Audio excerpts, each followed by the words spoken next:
आज हम पढ़ेंगे गोली दर्पण की फोकस दूरी एवं वक्रता त्रिज्या में संबंध। क्या पढ़ेंगे? गोली दर्पण की फोकस दूरी एवं वक्रता त्रिज्या में संबंध।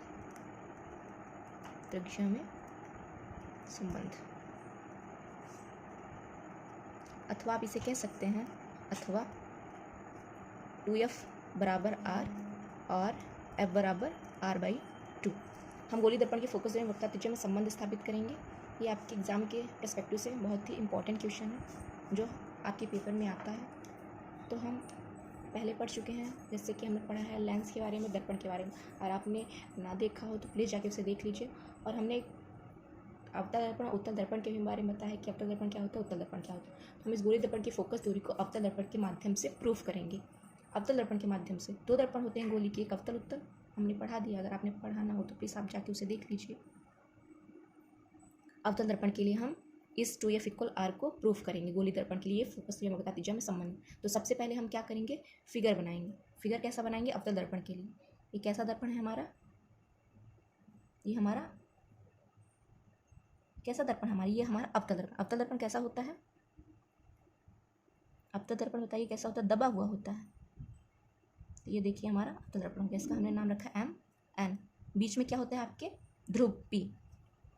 ध्रुव P पर क्या होता है? एक मुख्य अक्ष। क्या है? एक मुख्य अक्ष। देखिए यहाँ पे क्या होता है? फोकस केंद्र। यहाँ पे क्या होता है? आपके वक्रता केंद्र। और यहाँ से एक हम AB किरण लेंगे। क्या लेंगे? एक AB किरण जो BF पर, ये हमारी AB किरण है जो BF पर परावर्तित हो रही है। और हमारा BC क्या है? ये BC क्या है हमारा? ये हमारा अभिलंब है। क्या हमने बताया? MPN एक आपका अवतल दर्पण है जहाँ पे आपका ध्रुव P है, फोकस केंद्र F है, वक्रता केंद्र C। AB आपकी कैसी किरण है? आपतित किरण है। BF आपकी परावर्तित किरण है तथा BC आपका क्या है? अभिलंब है। अब P से लेके F की दूरी आपकी कितनी है? F।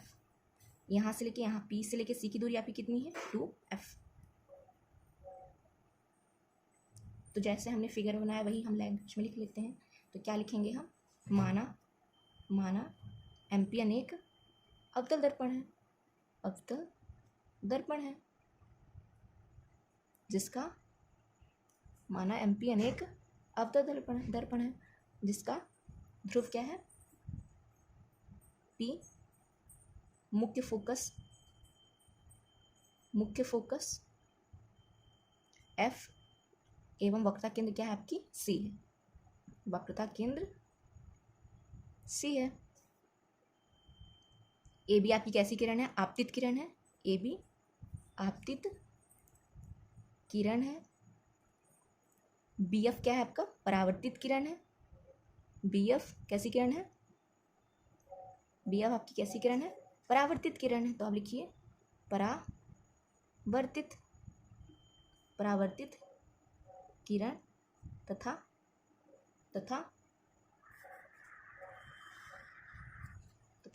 BF आपका क्या है? BC क्या है आपकी? अभिलंब। BC अभिलंब है। देखिए हमने जो फिगर बनाया वही हमने लैंग्वेज लिखी। क्या हमने लिखा? माना MPN एक आपका कैसा दर्पण है? अवतल दर्पण है जिसका ध्रुव P है, मुख्य फोकस F एवं वक्रता केंद्र C है। AB कैसी किरण है आपकी? आपतित किरण। BF कैसी किरण है आपकी? परावर्तित किरण तथा BC क्या है आपका? अभिलंब है। अब आप बताइए जहाँ, क्या बताएंगे? जहाँ आपका PF की वैल्यू कितनी दी है? PF की वैल्यू यहाँ पे हमने लिखी है ना, PF बराबर क्या है? -f। क्या है यहाँ पे? -f। तथा P से लेके C की दूरी कितनी है? तथा P से लेके C की दूरी कितनी है? -2f = -r। PC की वैल्यू हम 2f भी लिखते हैं और r भी लिखते हैं, जो कि आपने देखा हमें क्या प्रूफ करना है? F = r/2। इसलिए हम यहाँ पे PC की वैल्यू r लेंगे। और उत्तल और अवतल दर्पण का जो हम गोली सूत्र प्रूफ करते हैं उसमें हम PC की वैल्यू हमेशा क्या लेते हैं? -2f। क्या लेते हैं? -2f। इतना आपको समझ में आया? अब देखिए हम क्या लेते हैं? परावर्तन के नियम से। क्या लिखेंगे? देखिए क्या लिखेंगे? परावर्तन के नियम से। अगर आपने परावर्तन का नियम ना पढ़ा हो तो हमने पढ़ा दिया है, आप जाके वहाँ पे देख सकते हैं कि परावर्तन का नियम क्या है। तो परावर्तन का नियम क्या कहता है कि देखिए, परावर्तन का नियम कहता है आपतन कोण बराबर होता है किसके? परावर्तन कोण के। ए बी सी, ये आपका कैसा कोण है? आपतन। यहाँ पे एक थीटा रख दीजिए, यहाँ पे भी थीटा रख दीजिए, यहाँ भी एक एंगल बन रहा है थीटा। आपतन कोण परावर्तन कोण के बराबर होता है, ये आपका परावर्तन का नियम कहता है। तो ए बी सी बराबर हो जाएगा बी सी एफ के। हम इतना कह सकते हैं क्योंकि हमारी ए बी कैसी लाइन है? ए बी हमारा क्या है? ए बी हमारा आपतन है और बी एफ हमारा क्या है? परावर्तन है। तो ए बी सी कैसी किरण हो गई? आपतित किरण हो गई, और बी सी एफ कैसी किरण हो गई? परावर्तित किरण हो गई। तो हमने वही बोला कि आपका जो आपतन कोण होता है वो परावर्तन कोण के बराबर होता है। आपतन कोण क्या है हमारा? ए बी सी, ये हमारा कैसा कोण है? आपतन। और बी एफ सी, ये हमारा कैसा कोण है? या तो आप कह सकते हैं बी सी एफ या तो बी एफ सी, नहीं तो आप ऐसे समझिए ए बी सी हमारा कैसा हो गया कोण? आपतित। आप जानते हैं ना कि कोई चिकनी सतह होती है उस पर हमेशा किरणें आपतित होकर परावर्तित हो जाती हैं, चिकनी सतह से टकरा कर क्या होती है? परावर्तित होती हैं। तो ये होता है आपका परावर्तन, ये होता है आपका परावर्तन। और परावर्तन का नियम क्या होता है? आपतन कोण बराबर होता है किसके? परावर्तन कोण के। देखिए ए बी सी हमारा कैसा कोण है? आपतन, और सी बी एफ कैसा कोण है हमारा? परावर्तन। देखिए परावर्तित हो रही है ना, तो कैसा कोण हो गया? परावर्तन। और ये आपतित हो रही है तो कैसा कोण हो गया? आपतन। तो हम लिख सकते हैं, क्या लिख सकते हैं? एंगल ए बी सी बराबर हो जाएगा किसके? एंगल सी बी एफ के, क्योंकि हमारा परावर्तन का नियम कहता है कि आपतन कोण बराबर होता है परावर्तन कोण के। इसको हम समीकरण 1 डाल लेते हैं। क्या डाल देते हैं? समीकरण 1। अब दूसरा समझिए क्या, एक और एंगल हम लेंगे। देखिए इसमें एक और एंगल समझिए, ए बी सी तो हो गया, अब दूसरा एंगल और हम समझ लेते हैं कि कौन सा हो सकता है। देखिए इसमें बी सी एफ हो सकता है, एक तो एंगल हो गया ए बी सी, और दूसरा क्या एंगल हो सकता है? B C F. यहाँ भी एक कोण बना रहा है ना, यहाँ तो एक कोण बना ही रहा था। एक हम एंगल ले चुके ए बी सी बराबर सी बी एफ, और दूसरा क्या कौन सा एंगल लेंगे हम? ए बी सी बराबर बी सी एफ। एक एंगल ये हो गया हमारा। तो क्या लिखेंगे हम यहाँ पे? एंगल ए बी सी बराबर हो जाएगा किसके? एंगल बी सी एफ के। कैसे? ये परावर्तन के नियम से हुआ, आपतन कोण बराबर होता है परावर्तन कोण की, हमने आपको पढ़ाया है। अब हम लेंगे समीकरण 1 व 2 से। क्या लिखेंगे? समीकरण 1 व समीकरण 2 से। अब यहाँ आप समझिए, देखिए ये इसका LHS बराबर है, LHS मतलब इसका बायां पक्ष बराबर है, तो दायां पक्ष बराबर हो जाएगा कि नहीं होगा? लेफ्ट साइड बराबर है तो राइट साइड भी बराबर हो जाएगी। तो हम लिख सकते हैं ना, एंगल बी सी एफ बराबर हो सकता है हमारे किसके? एंगल सी बी एफ के हो सकता है बराबर। इतना हमने बराबर कर दिया। अब आगे देखिए, अब हम लेंगे त्रिभुज। क्या लेंगे हम? त्रिभुज लेंगे। त्रिभुज कौन सा लेंगे? बी सी एफ में। देखिए हमारा त्रिभुज है ये, देखिए यहाँ पे बी सी एफ, ये त्रिभुज है हमारा। ये देखिए ये यहाँ से बना रहा है त्रिभुज, त्रिभुज हमेशा से बंद रहता है। ये त्रिभुज बना रहा है, आप देख रहे हैं ना, त्रिभुज बना रहा है। तो हम त्रिभुज ले लिए बी सी एफ। अब बी सी एफ में हम दो भुजाएं देखेंगे या तो दो कोण देखेंगे। देखिए बी सी एफ में पहला कोण आपका क्या हो जाएगा? एंगल बी सी एफ, और दूसरा कोण क्या हो जाएगा आपका? C B F. एक कोण हो जाएगा बी सी एफ और दूसरा कोण हो जाएगा सी बी एफ। यहाँ भी एक कोण है, यहाँ भी कोण है, तो हम क्या लिख सकते हैं? B C F. कोण हमेशा बीच में होता है तो सी हमारा बीच में है, तो सी के ऊपर क्या है? कोण है। और ऐसे हमारा दूसरा कोण भी बीच में होता है, तो देखिए सी बी एफ, यहाँ भी एक कोण है। हम लिख सकते हैं एंगल बी सी एफ बराबर है किसके? एंगल सी बी एफ के।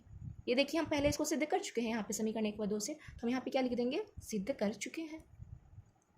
क्या लिख देंगे? सिद्ध कर चुके हैं। आपने इसको सिद्ध करा है पहले से ही, तो यहाँ पे हम लिख देंगे कि हम ये सिद्ध कर चुके हैं। अब देखिए हम क्या लेंगे? बी एफ बराबर हम ले लेंगे एफ सी। इसे हम समीकरण 3 बना देंगे। क्यों हमने ऐसा किया? देखिए पहले आप समझिए हमने ऐसा किया। बी एफ, ये क्या है? बी, यहाँ पे देखिए क्या है? बी एफ, ये क्या है? एफ सी को। देखिए समान कोण, ये भी थीटा, यहाँ भी थीटा। समान कोण के सामने की भुजा समान होती है। आपने पढ़ा होगा कि समान कोण के, यहाँ भी एक कोण है थीटा, यहाँ भी एक कोण है थीटा। समान कोण के ये दोनों कोण समान है ना। देखिए यहाँ भी थीटा, यहाँ भी तो थीटा है, तो ये इस थीटा और इस थीटा का कोण जो है समान है। तो हम कह सकते हैं कि समान कोण के सामने की भुजा, ये सामने की भुजा है ना, इसके समान होती है। इसीलिए हमारा बी एफ बराबर क्या हो गया? F C. क्या हो गया हमारा? बी एफ बराबर एफ सी। तो हम यहाँ पे लिख सकते हैं, लिख लीजिए ब्रैकेट में, समान कोण के सामने की भुजा क्या होती है? समान होती है। लिख लीजिए यहाँ पे, समान कोण के सामने की भुजा क्या होती है? समान कोण के सामने की भुजा क्या होती है? समान होती है। आपको इतना समझ में आया? तो चलिए हम आगे क्या करेंगे? यदि दर्पण का द्वारक क्या हो? छोटा हो। यदि दर्पण का द्वारक छोटा हो। देखिए अब ये लाइन समझिए कि वो ये देखिए ये क्या है, ये दर्पण का द्वारक है। यम से लेके एन क्या है, दर्पण का द्वारक। मान लीजिए हमने क्या कहा, ये अगर छोटा, अगर मान लीजिए यहाँ से हम और यन हो, यहाँ से हम और यन शुरू हो, तो ये हमारा दर्पण का द्वारक छोटा हो जाएगा ना। जब दर्पण का द्वारक छोटा हो जाएगा तो जो ये आपका एफ है मुख्य फोकस, वो किसके नज़दीक आ जाएगा, ध्रुव के। जब ये ध्रुव के नज़दीक आ जाएगा तो जो आपकी पी एफ की वैल्यू वो एफ सी के बराबर हो जाएगी। तो आप लिख सकते हैं यदि दर्पण का द्वारक छोटा है तो ये हमारा फोकस ध्रुव के नज़दीक आ जाएगा, तो पी एफ बराबर क्या हो जाएगा, एफ सी। तो आप यहाँ पे एक लाइन लिख दीजिए, यदि दर्पण का द्वारक छोटा हो तो पी एफ बराबर क्या हो जाएगा, एफ सी। आपको इतना समझ में आया। अब देखिए दोनों पक्षों में हम पी एफ को जोड़ देंगे, तो लिखिए क्या, दोनों पक्षों में पी एफ जोड़ने पर तो आप दोनों पक्षों में पी एफ जोड़ दीजिए, इसके भी और इसके भी। देखिए P F plus P F, और इधर भी जोड़ दीजिए, एफ सी है ना, F C plus P F. दोनों पक्षों में पी एफ हमने जोड़ दिया। पी एफ कितना होता है, 2 पी एफ होता है। कितना हो जाएगा, 2 पी एफ। अब यहाँ पे क्या लिखा है हमने, F C plus P F. अब यहाँ फिगर में देखिए ये एफ सी और ये पी एफ है। अगर हम दो छोटी संख्या को जोड़ेंगे, देखिए ये छोटा है ना, ये छोटे कोण को इस छोटे से, इस छोटी रेखा को इस छोटी रेखा जोड़ेंगे तो बड़ी रेखा प्राप्त हो जाएगी। देखिए एफ सी छोटी रेखा, पी एफ भी छोटी रेखा है, तो पी एफ प्राप्त हो जाएगा, पी एफ बड़ी रेखा है। तो हम क्या लिख देंगे, पी एफ और एफ सी बराबर क्या हो जाएगा आपका, पी सी। क्या हो जाएगा, F C plus P F बराबर पी सी। अब देखिए आपने यहाँ पे निकाला है वैल्यू, पी एफ की वैल्यू आपने क्या निकाली है, देखिए यहाँ पे क्या निकाली आपने, माइनस एफ, और पी सी की वैल्यू क्या निकाली आपने, -2 एफ या -r। तो हम यहाँ पे कौन सी लेंगे वैल्यू, पी सी की -r लेंगे, क्योंकि हमें क्या प्रूफ करना है, एफ इक्वल r/2। तो आप लिखिए 2, पी एफ की वैल्यू क्या है आपके, -f बराबर पी सी की वैल्यू क्या है आपके, -r।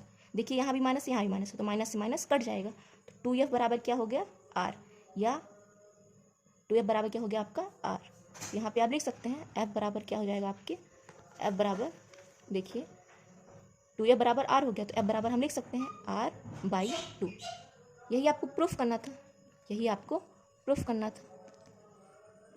P F plus P F बराबर 2 P F, F C plus P F बराबर पी सी। हमने पी एफ की वैल्यू रख दी -, और पी सी वैल्यू हमने क्या रख दी, -r। अब देखिए माइनस से माइनस कट जाएगा, और 2f बराबर क्या हो जाएगा, r। क्या हो जाएगा, 2f बराबर r।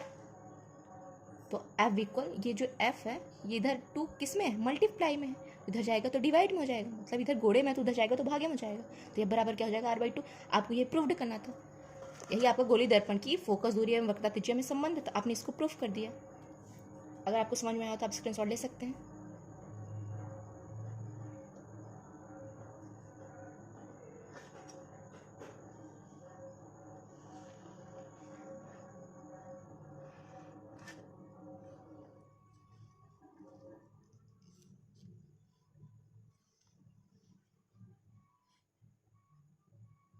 Thank you for watching. अगर आपको पसंद आया है तो please like share and subscribe. Thank you.